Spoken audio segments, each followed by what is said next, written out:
I'm going to show you exactly why you keep falling for people who aren't right for you and how to finally stop. Not by trying harder to choose better, not by making a more detailed list of what you want, not by analyzing your past relationships until you've extracted every possible lesson, but by understanding what your body has been trained to call love. Because attraction is not always a preference. Sometimes it's a pattern your body learned before you had a choice. And trying to logic your way out of it while the pattern is still running keeps you stuck in the same cycle. Different person, same emotional terrain. And if you're thinking, but I already know my patterns, knowing is not the same as being free from them, your body has not read your journal. Here's what I see constantly. People who are not actually addicted to toxic relationships, they're addicted to feeling alive. And when someone unstable, emotionally unavailable, or unpredictable creates activation in the body, that intensity can feel like chemistry, like passion, like love. While someone kind, consistent, and emotionally available can feel flat. Not because healthy love is boring, but because the body often mistakes emotional intensity for aliveness. Today, I'm going to walk you through the difference and why feeling nothing with a good person doesn't necessarily mean there's no spark. Sometimes it means your body hasn't yet learned how to feel alive inside safety.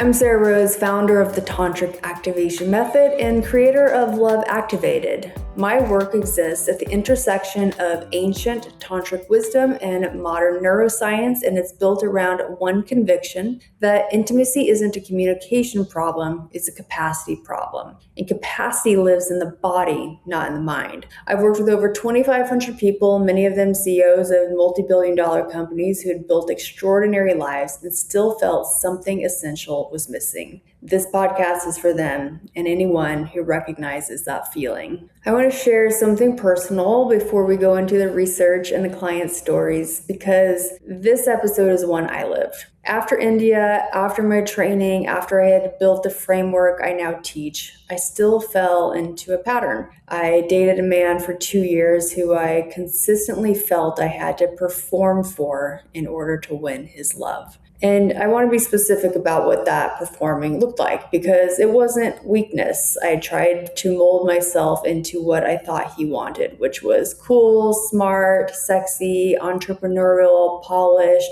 These aren't small qualities. These are things I genuinely am, but I was deploying them strategically like tools, trying to land just right so he would finally choose me completely. And that relationship kept me in a constant state of activation, always slightly uncertain, always slightly reaching, and that reaching felt meaningful. It felt like I cared deeply, like this relationship must really matter. And what I eventually understood was that he loved me the best that he could, but he couldn't love me the way I deserved to be loved or the way I wanted to be loved. And the hardest part wasn't leaving. It was realizing that the intensity I had been feeling wasn't proof of connection. It was proof of a pattern. My body had learned long before that relationship to associate love with earning, with performing, with the relief of finally being enough for someone who kept the bar just out of reach. I wasn't responding to him, I was responding to the familiar feeling that he activated in me. And that distinction is very important. Most people believe they choose partners consciously, especially self-aware people. They've done enough work to know their type, their values, what they're looking for. They think they have a clear picture, and yet they keep ending up in the same emotional terrain. Different name, different face, same feeling. This happens because attraction doesn't begin in the mind, it begins in the body. Before your mind forms an opinion about someone, your nervous system is already scanning. Does this feel familiar? Does this match something I already know? And if it does, your focus sharpens, your attention narrows, you feel pulled. But that pull is not necessarily revealing compatibility. It's revealing recognition. Psychologists call this repetition compulsion, the tendency to recreate emotional dynamics that feel familiar, even when they're painful, because the body often prefers familiar pain over unfamiliar stability. If love once felt inconsistent, unpredictable, or like something you had to earn, your body learned to associate tension with connection. Not intellectually, but physiologically. So when someone is calm, available, and emotionally steady, your body may not register that as exciting. Not because something is missing, but because it's unfamiliar. And unfamiliar can feel like absence of spark, even when a real connection is entirely possible. In tantric philosophy, this is understood as Shakti moving toward what it knows rather than what it needs. Life force follows the grooves of old experience, not because it's broken, but because those grooves are deep. The work is not to suppress the pool, but it's to widen the channel so that aliveness can flow somewhere new. I remember working with a woman who was in grad school. She was ambitious, self-aware, genuinely ready for a real relationship. She wanted to get married and build a meaningful life. And she was surrounded by stable, successful men that she could have been compatible with. She had been dating one of them. He was consistent, attentive, clear about his interest. He did what he said he would. There was no confusion. And at first she felt engaged. But after a few weeks, she found herself drifting. She'd sit across from him at dinner and catch her mind wandering. When his name came up on her phone, she felt nothing. She felt ambivalent and she hated it. And then she met somebody at a friend's birthday party. He was charismatic, a little mysterious, and hard to fully read. And they left the party together and she felt euphoric. When the next day he texted her, she felt electric, but he was inconsistent, intensely present one night, gone for 2 days the next. Long emotional messages followed by silence. And even though the inconsistency made her anxious, the dynamic made her feel alive. The unpredictability only pulled her in further. And as we worked together, I kept asking her questions about what was actually happening in the relationship. She avoided them. She preferred the fantasy. There was a part of her that believed she could finally win him over, that she could earn his devotion. And she had lived the cycle before with different men, same terrain. And what she eventually understood was that she wasn't responding to him. She was responding to the patterns he activated, patterns that were emotionally familiar in a way that stable relationships simply weren't. So what's important here is that attraction is not always revealing compatibility, but sometimes, often, is revealing familiarity. This is where it gets complicated because chemistry is real. Your body is actually responding to something when you feel intense attraction. And we generally like how it feels. When you feel that pull, your nervous system responds chemically. You get dopamine, which creates craving and anticipation. Adrenaline, which creates urgency and intensity, and cortisol, which keeps you emotionally vigilant, waiting, watching, thinking about the person constantly. Your body feels energized, it's focused, it's engaged, and the mind builds a story around that feeling. This must be important. This must be chemistry. This must mean something is real. But here's the problem. The body responds similarly to excitement and to stress. Both involve heightened physiological arousal, whether you're turned on, anxious, emotionally uncertain, or just waiting for text. Your body can experience all of it as intensity, and intensity feels alive. And this is why emotionally unpredictable relationships can feel intoxicating. They text you back and you feel relief. They disappear. You start craving them. They return and the reconnection feels intensely rewarding. The unpredictability itself deepens the attachment because the intermittent emotional reward creates powerful fixation.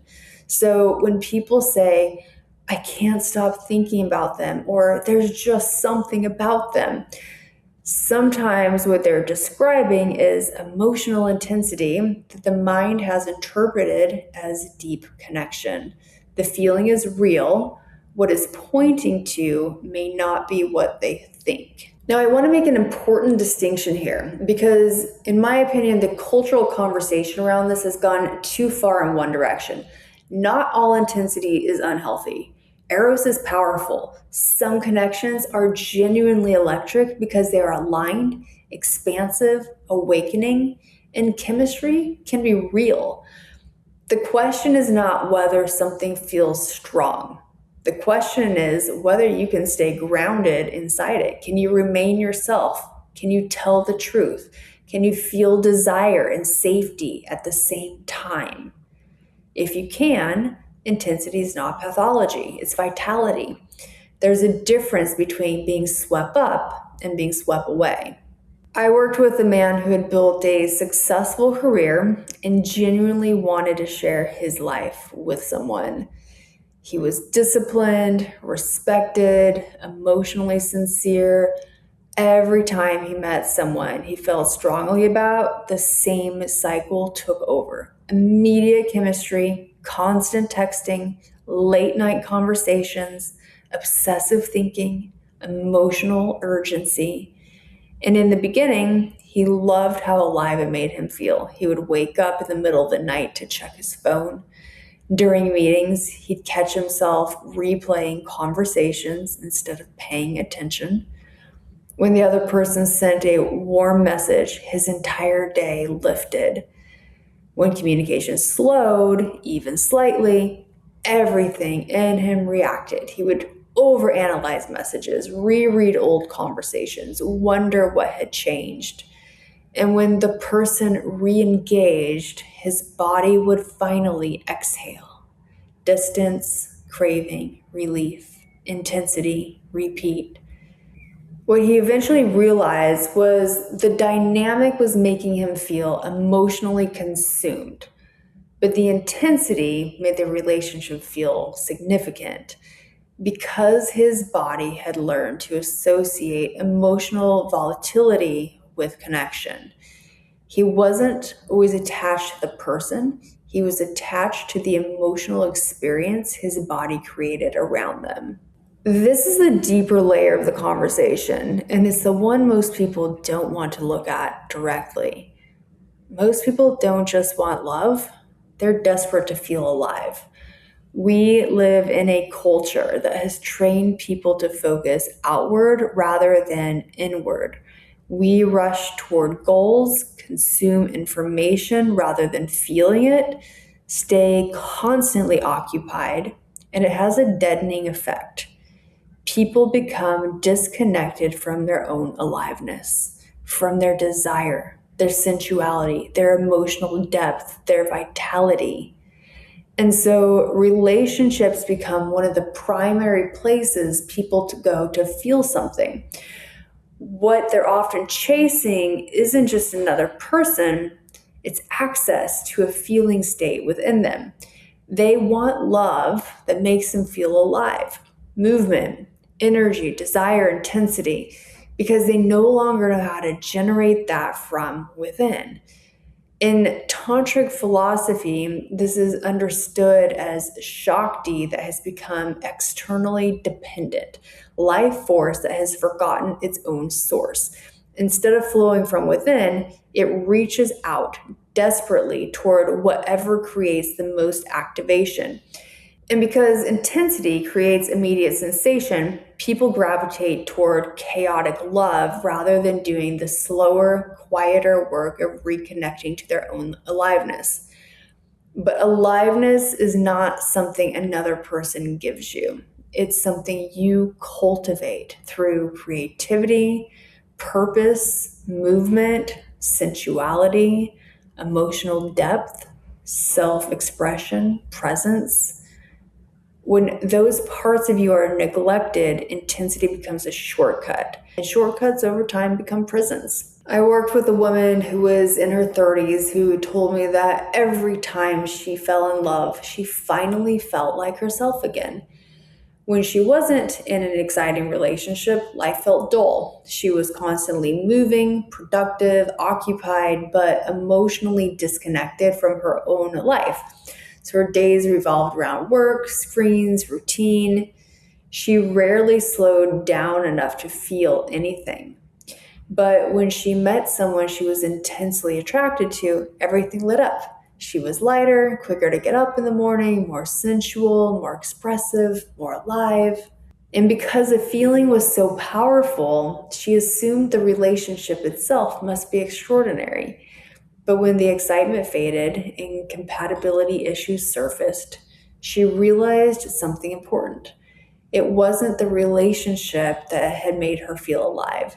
It had temporarily reconnected her to parts of herself she had abandoned: her desire, her emotional depth, her vitality, her sense of play, her connection to her own body. Once she began reconnecting to those parts of herself outside of a relationship through movement, creativity, emotional honesty, deeper self-connection, something shifted permanently. She stopped needing new relationship energy to feel alive. And for the first time, love no longer had to feel all-consuming to feel meaningful. Sometimes people are not searching for love. They're searching for access to themselves through another person. So what do you actually do with all of this? The answer is not to suppress attraction. It's not to force yourself to date people you feel nothing for. It's not to become so analytical that you talk yourself out of every emotional response. The real work is to mature desire, to build the capacity to feel excitement inside steadiness, desire inside reliability, aliveness inside safety. Because in tantric terms, this is the work of expanding your channel, not contracting Shakti, but purifying it, teaching your life force to flow toward what nourishes you rather than only toward what it already knows. Part of that work is learning to pause rather than immediately following intensity, to ask, what is this feeling actually pointing to? Is this grounded connection or emotional urgency? Is this genuine intimacy, or am I trying to escape my own disconnection through another person? And part of it is learning to tolerate steadiness without interpreting it as emptiness, to stay present long enough for the body to register that calm is not a threat, that consistency is not loss of self, that safety and aliveness can exist in the same relationship. When people reconnect to themselves, their body, their emotional world, their sensuality, their creativity, their purpose, something begins to change. They stop needing relationships to generate a sense of aliveness. They stop confusing emotional consumption with intimacy. They stop chasing intensity that exhausts them. And they stop settling for stability that starves them. They begin choosing from integration instead of reaction. And for many people, this requires grieving something real. The fantasy that love will finally save them from the disconnection they feel within themselves. Because another person cannot permanently give you access to a self you have abandoned. They may help you reopen the door, but you have to learn how to stay connected to yourself, even when no one else is creating intensity for you. That's where real love becomes possible. Not when you stop feeling deeply, but when your capacity for aliveness is no longer dependent on emotional chaos. Here's a practice to try today, not in a relationship, but alone. Find 5 minutes, sit somewhere quiet, put your phone down, and ask yourself honestly, where does aliveness live in me right now, outside of any relationship? Not where you wish it lived, not where it used to live. Where does it actually live today? Maybe it's in your body when you move. Maybe it's a creative project you've been neglecting. Maybe it's a conversation you've been avoiding because it requires you to tell the truth. Maybe it's in something as simple as a piece of music or being outside or using your hands. Whatever comes up, don't analyze it, just notice it. In Tantra, we understand that Shakti flows toward life, toward what is real, toward what is true. When you locate your own aliveness, even a small thread of it, and give it your attention, it grows. It becomes less dependent on external activation, less desperate for someone else to switch it on. And when you bring that more alive version of yourself into a relationship, you stop confusing the relationship for the source. Sit with that question for 5 minutes today. Where does aliveness live in me? That's enough to begin. The question is not, why do I keep choosing the wrong people? The better question is, what has my body been trained to recognize as love? Because the moment you begin asking that honestly, your patterns stop feeling like fate. Attraction stops running you and starts informing you. Desire becomes something you work with rather than something that works for you. You are not broken for feeling what you felt. You are not weak for being pulled toward intensity. Your body was doing exactly what it learned to do. Finding what felt familiar, reaching for what felt like aliveness, trying to earn what it believed love required. I know because I did it too. I performed it for 2 years, trying to win something that was never mine to win. And when I finally understood that, not intellectually, but in my body, something was released. He loved me the best he could, and it wasn't enough. Not because of him, because I deserved something my body hadn't yet learned to recognize as love. So do you. If this resonated, follow Love Activated so you don't miss the next episode. And if you want to go deeper into this work, the patterns, the body, the capacity to feel alive inside real love, you can find me at sarrahrose.com. But before you move on, try the practice. 5 minutes, one honest question. Where does aliveness live in me?